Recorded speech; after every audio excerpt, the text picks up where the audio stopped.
గురుభ్యో నమః. శుక్లాం వరదరం విష్ణుం శశివర్ణం చతుర్భుజం ప్రసన్నవదనం ధ్యాయేత్ సర్వవిఘ్నోపశాంతయే. గురుర్బ్రహ్మా గురుర్విష్ణు గురుర్దేవో మహేశ్వరః. గురు సాక్షాత్ పరబ్రహ్మ తస్మై శ్రీ గురవే నమః. श्रुतिस्मृतिपुराणामालयं करुणालयां नमामि भगवत्पादं शङ्करं लोकशङ्करम्. वागर्धाविव सम्पृक्तौ वागर्धप्रतिपत्तये जगतः पितरौ वन्दे पार्वती परमेश्वरौ. वन्दे पार्वती परमेश्वरौ.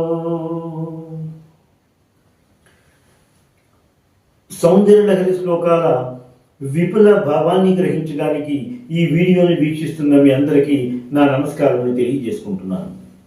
అలాగే సౌందర్యలహరి గురించి రాసినటువంటి గ్రంథకర్తలకు, ప్రవచనకర్తలకు అందరికీ నా నమస్కారాలు తెలియజేసుకుంటున్నాను. మా గురువు గారైన శ్రీ జ్ఞానేశ్వరమ్మ గారి పాదములకు నమస్కరించి వారి ఆశీస్సులను అర్థిస్తూ ఈరోజు సౌందర్యలహరిలోని 31 శ్లోకానికి విపుల భావాన్ని తెలియజేయడానికి అమ్మవారు నాకు ఇచ్చిన శక్తి మేరకు, జ్ఞానము మేరకు నేను ప్రయత్నం చేస్తాను. ఈ 31వ శ్లోకము ఈ విధంగా ఉంటుంది. చతుష్షష్ట్యాతంత్రై సకలమతి సంధాయ భువనం స్థితస్తత్సిద్ధి ప్రసవ పరతంత్రై పశుపతి పునఃస్వన్నిర్బంధాదఖిల పురుషార్థైక ఘటనా స్వతంత్రం తేతంత్రం క్షితితలమవాదీతరదిదం. ఈ శ్లోకం యొక్క స్థూల భావాన్ని ఒకసారి పరిశీలిస్తే, అమ్మ జగదంబ, పశుపతి అయినటువంటి పరమశివుడు ఈ లోకాలకు 64 తంత్రాలను ప్రసాదించి మోహపరిచి అతను స్థిరముగా ఉన్నాడు. తదుపరి నీ నిర్బంధము వలన పశుపతి తమ మంత్రమైనటువంటి శ్రీ విద్యా తంత్రమును లోకమునకు ఉపదేశించినాడు. ఈ శ్లోక భావానికి దగ్గరగా ఉండేటువంటి తెలుగు అనువాద పద్యాన్ని ఒకదాన్ని మనము పరిశీలిద్దాం. 64 వివిధంబగు తంత్రమునన్ లోకమునన్ పరమశివుడు లోకులకు పంచగ వంచనగన్ మరీ జనం సిరులకు మోహముంగొనగా అనేక భీష్టదాయిని రుజువుగా తమ మంత్రము నివ్వగ చేసిదివమ్మ పార్వతీ. శంకర భగవత్పాదులు ఈ శ్లోకము ద్వారా జగదంబకు తన విఠలమైనటువంటి ఎంతటి ప్రేమ ఉన్నది అనే విషయాన్ని తెలియజేయడానికి ఈ శ్లోకాన్ని రచించినట్టుగా మనం గ్రహించుకోవాలి.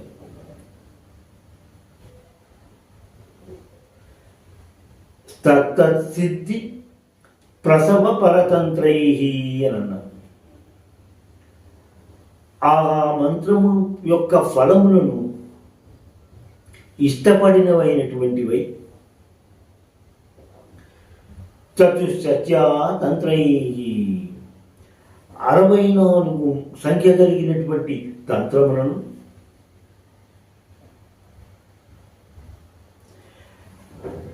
సకలం అతి సంధాయ భువనం, సకలం అతి సంధాయ భువనం, సకలం భువనం అన్ని లోకములలోని జనుడు అతి సంధాయ మోహము లేనటువంటి విధముగా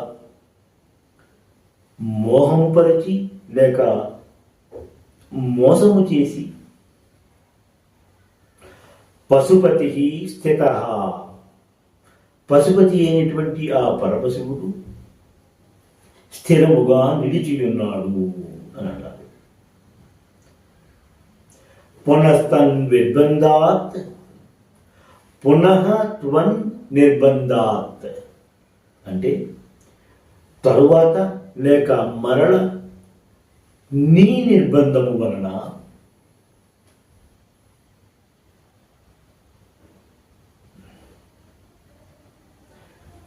అఖిల పురుషార్థైక ఘటన,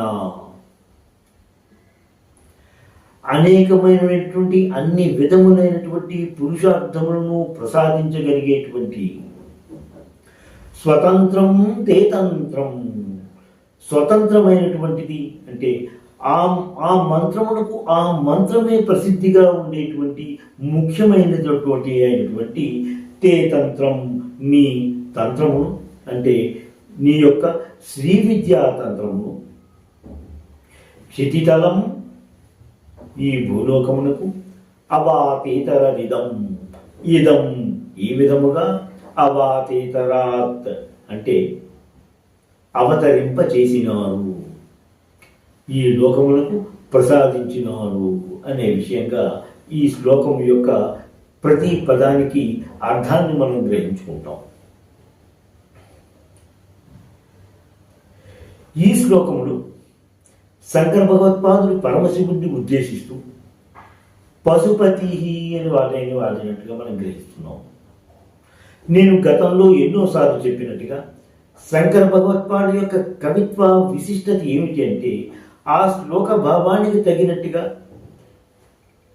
అందులో ఉన్న పదాన్ని ప్రయోగించడము అనేటువంటిది ఆయన యొక్క విశిష్టత అని చెప్పుకుంటూ ఈ శ్లోకంలో కూడా పశుపతికి అని పరమశివుణ్ణి సంబోధించడము అనేటువంటిది ఎంతో విశిష్టంగా మనం గ్రహించుకుంటాం. ఎందుకంటే ఈ శ్లోక భావం ఏంటి అంటే పరమశివుడు 64 తంత్రాలను లోకమునికి ఇస్తే ఈ లోకములోని జనులు అది ఉచిత అచితమును అనుచితమును గ్రహించకుండా తమకు అది మంచిదా చెడ్డదా అనేటువంటిది కూడా గ్రహించకుండా ఆ మంత్రాలను వాటి వెంట పడ్డారు అన్న విషయంగా ఈ శ్లోకం కనిపిస్తూ ఉంటుంది. ముందు వెనుకలు చూసుకోకుండా అదే ఒక విధంకి అందరూ పరిగెత్తడము అనేటువంటిది అది పశువుల గుణమే కదా. అందుకని శంకర భగవత్పాదులు ఈ శ్లోకంలో శివుణ్ణి సంబోధిస్తూ పశుపతి, పశు లక్షణములు కలిగినటువంటి వారికి నాయకుడైన వాడా అనే విధంగా కూడా ఇక్కడ సంబోధించినట్టుగా మనం గ్రహిస్తూ ఉంటాం. మరల ఈశాన సర్వ విద్యానాం అనే శృతివాక్యంగా తెలిసినట్టుగా పరమశివుడే తిరిగి అమ్మవారి నిర్బంధము వలన జగదంబ యొక్క శ్రీ విద్యా తంత్రమును లోకాలకి లేక ఈ లోకమునకు ప్రసాదించేడు అన్న విధంగా మనకు కనిపిస్తూ ఉంటుంది.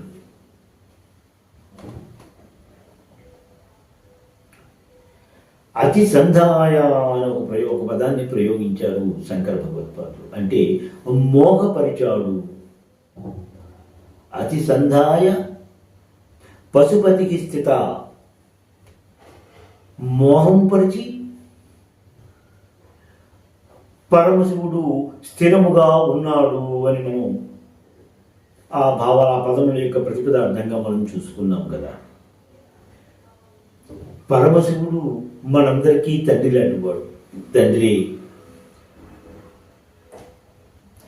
నిత్యము జపములో ఉంటూ నిర్గుణముగా ఉండేటువంటి పరమశివుడు ఈ లోకాన్ని మోసము చేయవలసిన అవసరం ఏమున్నది, నిజముగా ఆ విధంగా జరిగిందా అన్న విషయాన్ని ఒక్కసారి మనం ఆలోచిస్తూ ఉంటే 64 తంత్రాలను పరమశివుడు ఇచ్చాడు, అది నిజమే. కానీ ఈ 64 తంత్రాల యొక్క వెళ్ళిన వాళ్ళు ఎవరు అంటే మన లోకం జనులు. ఉచిత అనుచితములు ఆలోచించకుండా అది మంచిదా చెడ్డదా, దాని యొక్క ఫలము మనకి అవసరమా కాదా అనేటువంటి విషయం కూడా ఆలోచించకుండా సకల జనము ఆ మంత్రాలు ఆ తంత్రాల వెనకే పడ్డారు అన్న విషయంగా తెలియజేస్తున్నాం మనము. అంటే తంత్రాలను ఇచ్చినటువంటిది అతను, ఈ తంత్రాలను మీరు ప్రయోగించండి అని నిర్బంధం అయితే చేయలేదు కాబట్టి ఆ తంత్రాల వెంట పడిన ఆ తప్పల్లా కూడా మన మానవాడిది. ఆ తంత్రాలను వెంట పడినటువంటి జనమదే తప్ప ఆ తంత్రాలను మనకి ప్రసాదించినటువంటి పరమశివుడిదైతే కాదు అన్న విషయాన్ని మనం గ్రహించుకుంటూ, మోహపరిచాడు అని కాకుండా మోహము చెందారు అని అర్థం చేసుకోవడము ఎంతో ఉచితంగా ఉంటుంది అని మనం అర్థం చేసుకోవాలి.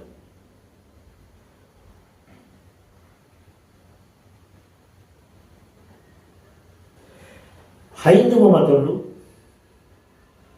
ప్రతి మంత్రాన్ని, ప్రతి తంత్రాన్ని కూడా ఏ విధంగా ప్రయోగించాలి, అది ఎవరికి ఇవ్వాలి, ఆ తంత్రం ఉపదేశం అనేటువంటిది ఎవరు గ్రహించాలి, ఆ గ్రహించే సాధకుడికి ఆ తంత్రాన్ని గ్రహించగలిగేటువంటి శక్తి ఉన్నదా, ఆ ఫలములు పొందవలసిన అవసరము ఉన్నదా లేదా అనేటువంటిది ఆలోచించి గురువు ఆ తంత్రములను కానీ ఆ మంత్రములను కానీ ఉపదేశించడము అనేటువంటిది ఈ హైందవ సంప్రదాయంలో ఒక పరిపాటిగా, ఒక పద్ధతిగా నడుస్తూ ఉన్నాయి.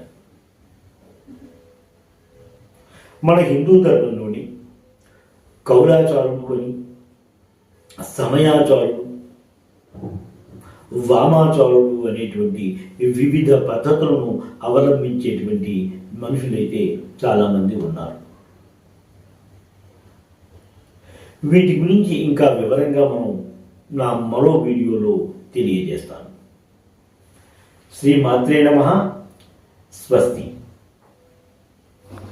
ఎంతో అధ్యయనం చేసి మీకు అందిస్తున్న ఈ వీడియోలను ఆదరిస్తారని భావిస్తున్నాము. మా ఈ ఛానల్ని సబ్స్క్రైబ్ చేసి ఈ వీడియోలని లైక్ చేయండి ప్లీజ్.